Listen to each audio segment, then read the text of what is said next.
Hi everyone and welcome to my channel. Today I want to show you the size comparison between the EIZO ColoredgeCG2420 and the EIZO CG279X. Because even though one is 24 inch and the other one is 27 inch, the size difference isn't that massive due to the ratio of the monitors. The big difference is that the 24 inch is a full HD versus the quad HD of the 27 inch.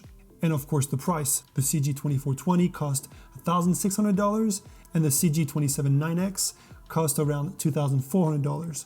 So there's an $800 price difference, which is quite massive. And when it comes to color accuracy and uniformity, they are both perfect. So it all comes down to what size monitor do you really need.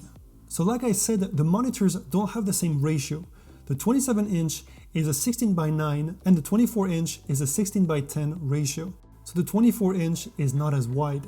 So if you look at the size difference next to each other, you can see that the 27 inch is only 1 centimeter taller than the 24 inch. And that is true for all the EIZO ColoredgeS 27 inch and 24 inches. And I was really surprised at how little difference there was when it came to size.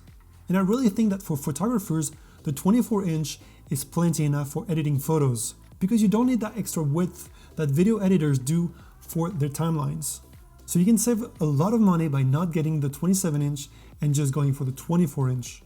And like I said, I was really surprised at how little difference there was between the two. So I thought I'd do a video to show you the difference. And that's pretty much it, guys. If you did like this video and want to help out, leave me a thumbs up and also subscribe to the channel if you haven't done that already. There's only 5% of the people that are watching my videos that are subscribed. So if you want to help out, consider subscribing.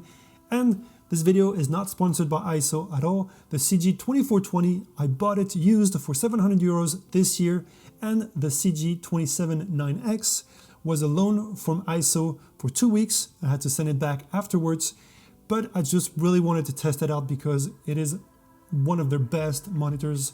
So yeah, that's pretty much it. I'll see you in the next one.